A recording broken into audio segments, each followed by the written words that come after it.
नमस्कार सभी साथियों को। एक बार फिर से आप सभी का स्वागत है आपके अपने यूट्यूब चैनल राजस्थानी बातें पर। तो हम साइको की शुरुआत कर रहे हैं, या हमने इसमें क्या क्या पढ़ लिया, जैसे व्यक्तित्व पढ़ लिया, बुद्धि पढ़ ली, उसका बाल विकास पढ़ लिया, तो उसी क्रम में हम आज आगे थोड़े बढ़े हैं। इसमें आज हम बात करेंगे अधिगम की। अधिगम अर्थात लर्निंग की। जो भी कुछ सीखते हैं हम आंतरिक रूप से या बाह्य रूप से, उसके कारण जो हमारे व्यवहार में आंतरिक और बाह्य रूप से जो भी परिवर्तन होता है वह अधिगम है, अर्थात लर्निंग है। जैसे कि अभ्यास और अनुभवों के द्वारा व्यवहार में परिवर्तन लाने की प्रक्रिया अधिगम है। इसको हम समझने के लिए कुछ जो महत्वपूर्ण एग्जाम में आने वाली परिभाषाएं हैं उनके आधार पर इसका वर्णन करेंगे। जैसे सबसे पहले महत्वपूर्ण परिभाषा आती है वुडवर्थ की। वुडवर्थ ने कहा है कि नवीन ज्ञान व नवीन प्रतिक्रियाओं को ग्रहण करना ही अधिगम है। एक परिभाषा आती है गेट्स व अन्य की, अर्थात एक तो गेट्स थे तथा और इनके अन्य साथी थे। उन्होंने कहा है कि अनुभव तथा प्रशिक्षण के द्वारा जो भी हमारे व्यवहार में परिवर्तन आता है ना, वही अधिगम है। पावलोव और थॉर्नडाइक की परिभाषाएं भी आती हैं। पावलोव ने अनुकूलित क्रिया का नियम दिया था, या अनुकूलित क्रिया को अधिक महत्व दिया था। तो पावलोव के अनुसार अनुकूलित क्रिया के कारण जो भी हमारी आदतों का निर्माण हो रहा है वही अधिगम है। थॉर्नडाइक ने कहा है कि जो भी उपयुक्त अनुक्रियाएं हैं उनका चयन करना और जो भी उत्तेजना होती है उससे जोड़ना ही अधिगम है। इसी क्रम में आगे परिभाषा आती है गिलफर्ड की। गिलफर्ड कहते हैं कि व्यवहार के कारण जो व्यवहार में कोई भी परिवर्तन आता है ना, वही अधिगम है। थॉर्नडाइक के बाद कहें तो स्किनर आते हैं। स्किनर ने कहा है कि जो कि हमारा प्रगतिशील व्यवहार है उसकी व्यवस्थापन की प्रक्रिया है अधिगम। हिलगार्ड ने कहा है कि नवीन परिस्थितियों में अपने आप को अनुकूलित करना, नवीन परिस्थितियों अर्थात जो भी हमारे समस्याएं आती हैं उनमें अपने आप को अनुकूलित करना ही अधिगम है। क्रो एंड क्रो का नाम आपको अनेकों जगह देखने को मिलेगा। इन्होंने कहा है कि आदतों का ज्ञान करना और जो अभिवृत्तियां हैं उनका अर्जन करना ही अधिगम है। तो ये हमने इसकी कुछ महत्वपूर्ण परिभाषाओं की बात की है। उसके बाद में हम देखते हैं कि जो हमारा अधिगम हो रहा है वह हमें किस प्रकार से हो रहा है, अर्थात हम किस प्रकार से सीख रहे हैं। तो उसमें हम देखते हैं अधिगम के कुछ प्रकार।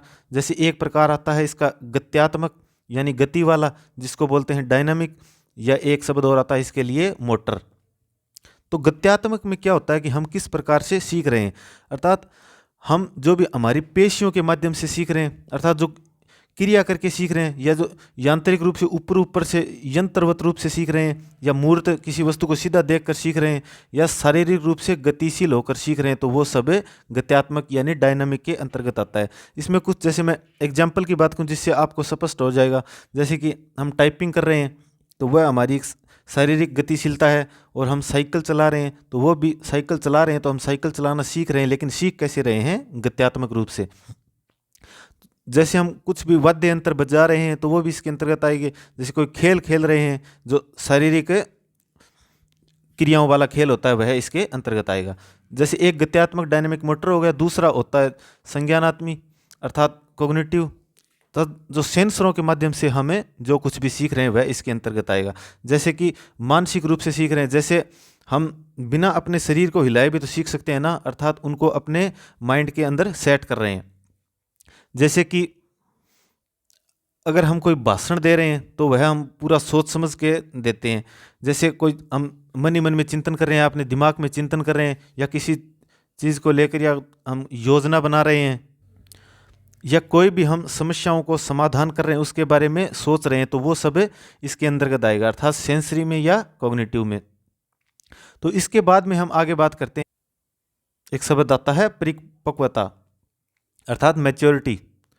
मैच्योरिटी इसमें एक सीधी सीधी बात आती है कि जो परिपक्वता आती है ना, जब तक वो नहीं आएगी तब तक अधिगम हम नहीं कर पाते हैं, अर्थात परिपक्वता के बिना अधिगम का होना संभव नहीं है।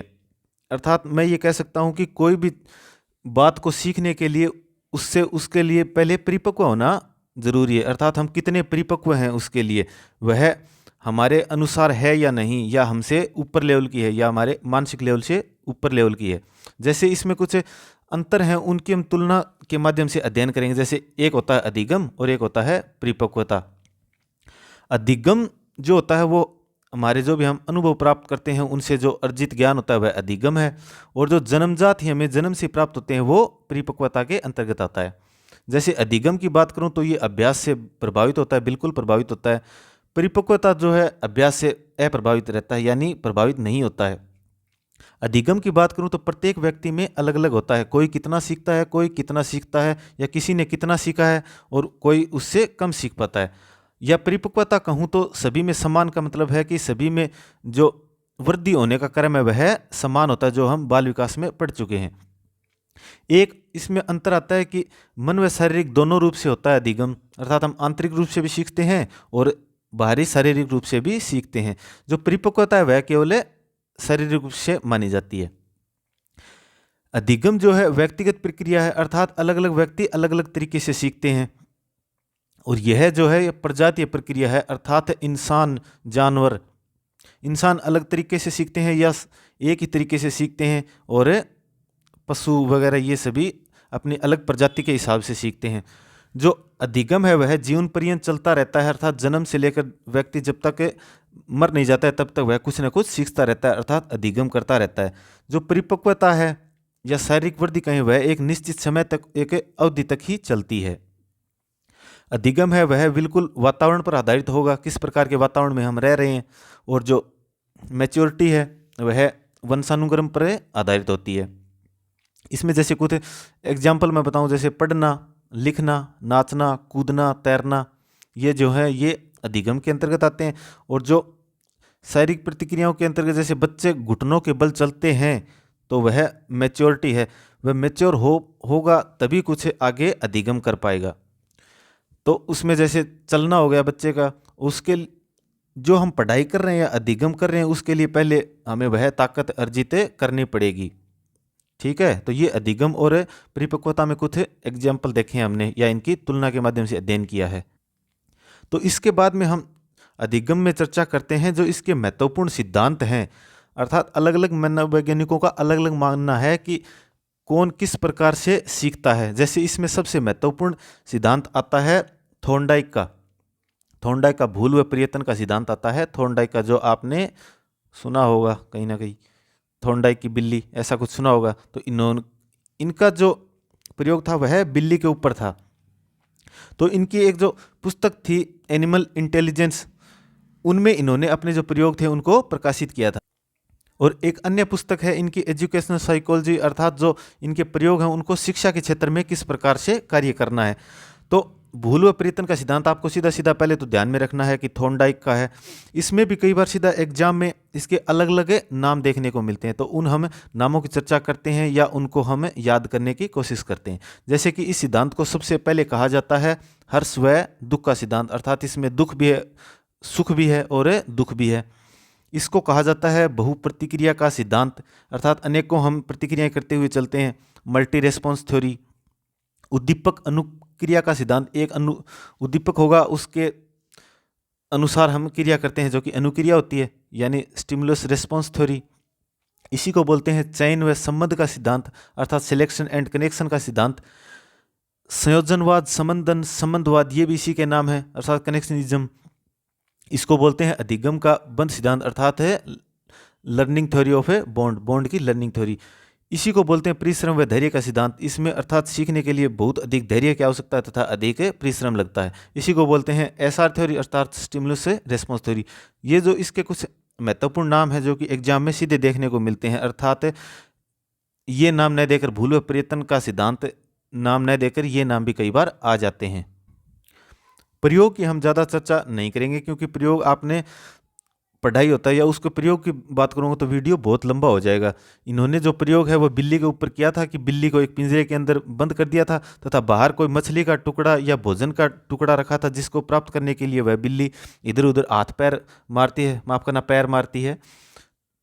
तो उसका जो पैर है वह कोई सही लीवर पे पड़ जाता है तथा वह बॉक्स से खुल जाता है तथा वह भोजन को प्राप्त कर लेती है। तो भोजन को प्राप्त करने के लिए वह अनेकों अनुक्रियाएं करती है जिनसे उनमें एक सही क्रिया हो जाती है।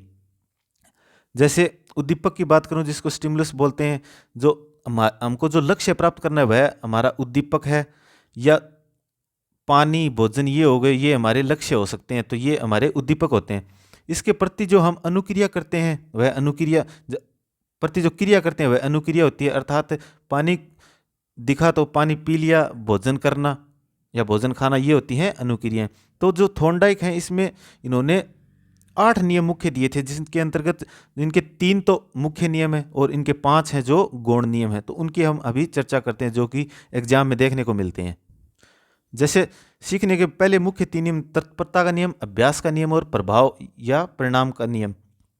तो तत्परता का नियम ये है कि अगर हम किसी चीज़ को सीखने के लिए अगर अधिक तत्पर हैं तो वह हम जल्दी सीख पाएंगे। और अभ्यास का नियम ये कहता है कि अगर उसको हम बार बार करें या अधिक से अधिक प्रयास करें तो उसको हम और जल्दी सीख पाते हैं। या वह जो प्रक्रिया है उस पर हम उसके ऊपर हमारे ऊपर कितना प्रभाव पड़ रहा है या उसके ऊपर हमारे ऊपर क्या परिणाम पड़ रहा है, तो उसका भी बहुत अधिक महत्व है। जैसे बच्चा कई बार खेलता होता है तो उसको हम कहते हैं पढ़ ले पढ़ ले पढ़ ले, लेकिन वह उसके लिए तत्पर नहीं है, वह खेलने में अधिक तत्पर है, अर्थात उसको वह अच्छा लगता है, उसके लिए वह पूर्णतया तैयार है। तो आगे इसके 5 गौण नियम आते हैं। जैसे बहु प्रतिक्रिया का नियम, अर्थात हम जो कुछ भी कभी कुछ सीखते हैं तो उसके प्रति अनेकों क्रियाएं करते हैं, अर्थात बहुत सारी प्रतिक्रियाएं करते हैं। जैसे बिल्ली ने अनेकों पैर मारे तब जाके उसका पैर कहीं सही लीवर पे लगा था। आगे आता है मानसिक विन्यास का नियम, या मैं कहूँ तो मानसिक मनोवृत्ति, अर्थात किसी कार्य को करने के प्रति हमारी जैसी मनोवृत्ति होती है हम उसको उतना ही जल्दी सीख पाते हैं, या हम तत्परता के नियम से इसकी तुलना कर सकते हैं। तो ये मानसिक विन्यास का नियम है। आगे आता है आत्मीकरण का नियम।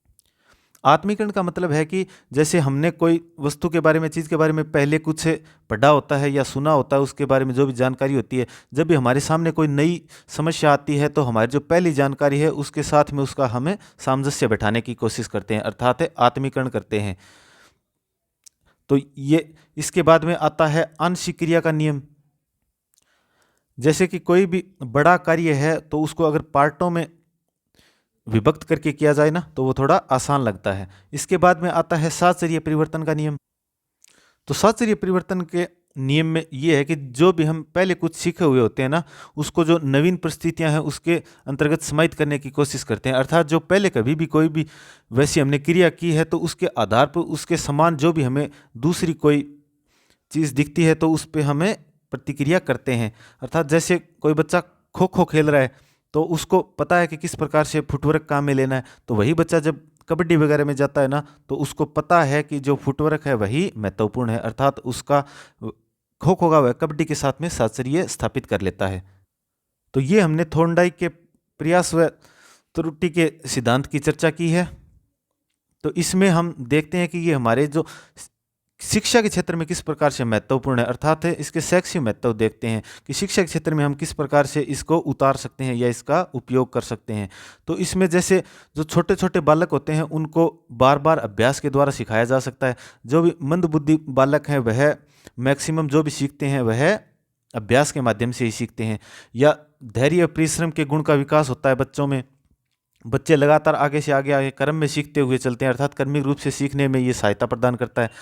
बच्चों को अभ्यास करना सिखाता है, अर्थात यह अभ्यास पर अधिक बल देता है।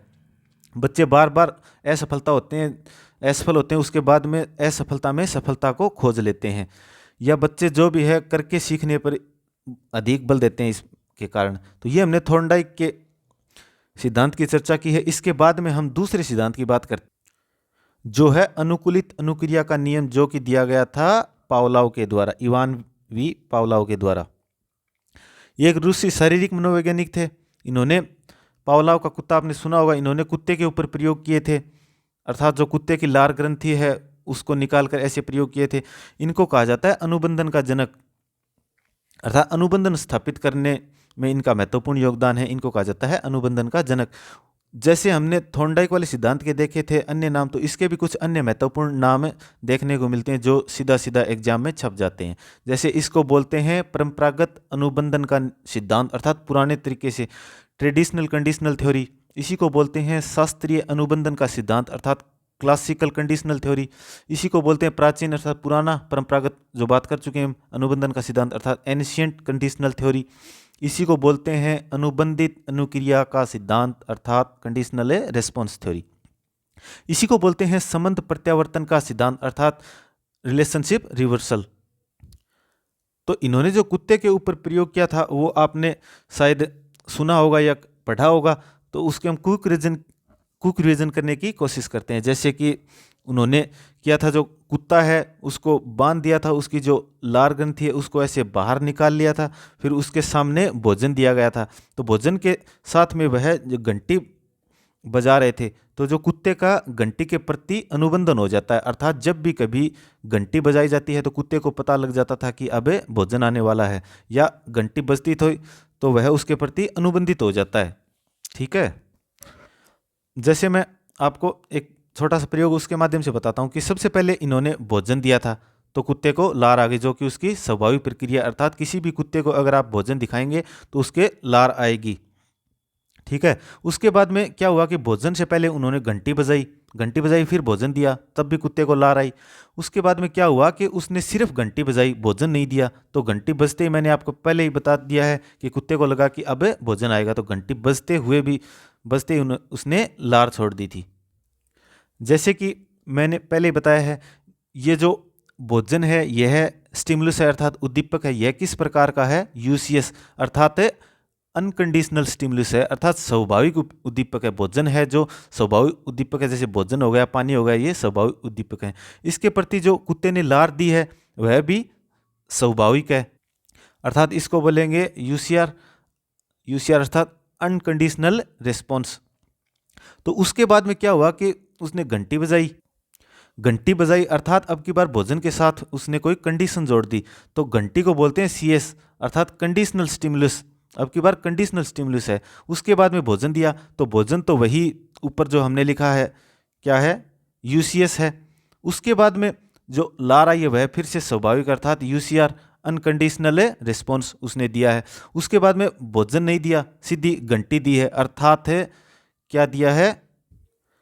सीधा सीएस दिया है। तो अब सीएस के प्रति जो कुत्ते की लार आएगी ना वो अनकंडीशनल नहीं होगी, अब की बार जो लार आएगी वह कंडीशनल होगी, अर्थात उसका घंटी के प्रति अनुबंधन स्थापित हो चुका है। तो ये क्वेश्चन भी आपको सीधा सीधा देखने को मिल सकता है। ऐसे ऐसे एक क्वेश्चन आया हुआ है, जैसे यूसीएस यूसीआर है या सीएस प्लस यूसीएस यूसीआर और सीएस का सीआर, इस प्रकार से ये पहले जो लार थी यूसीआर, उसके बाद में घंटी के साथ में इसका अनुबंधन हो गया जो कि सीआर हो गई। तो इनकी आपको फुल फॉर्म ध्यान में रखनी, ये इतने भी कोई कठिन नहीं है।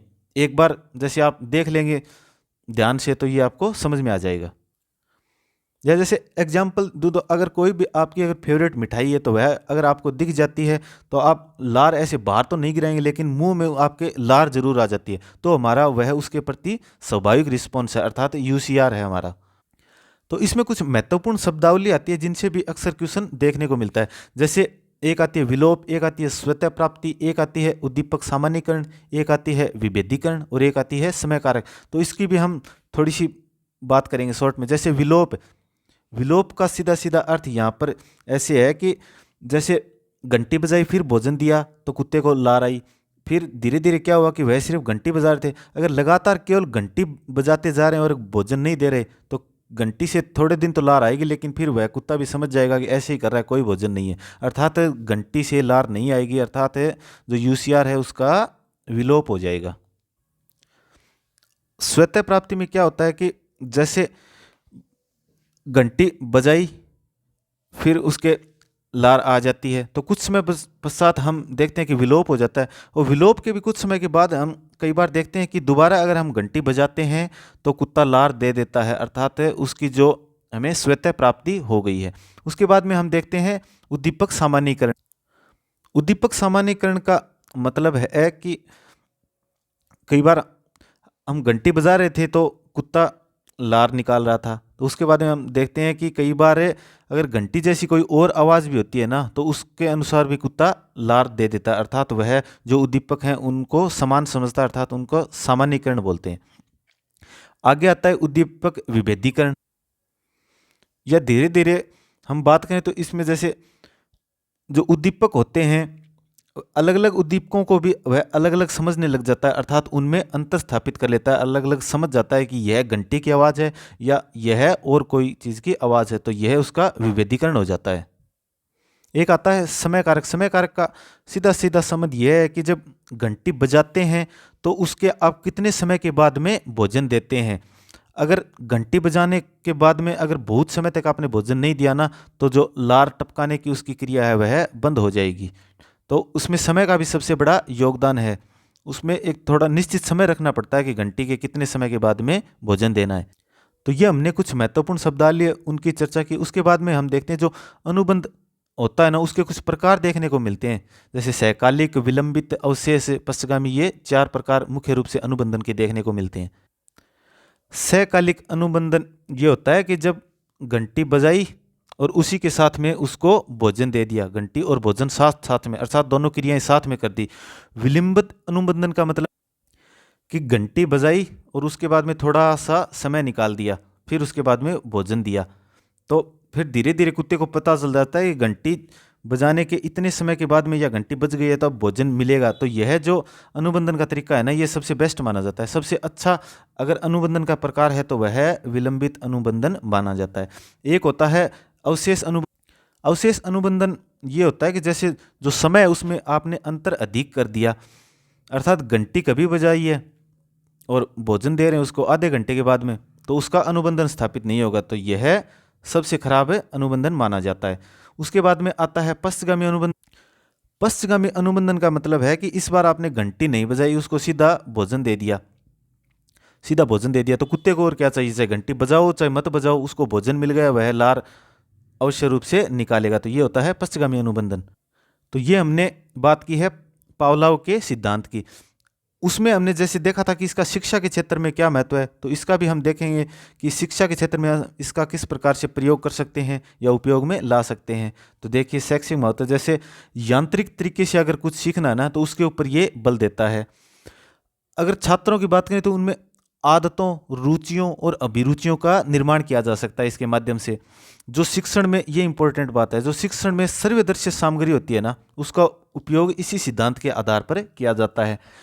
या छात्रों में चरित्र निर्माण में भी यह सबसे महत्वपूर्ण भूमिका निभाता है।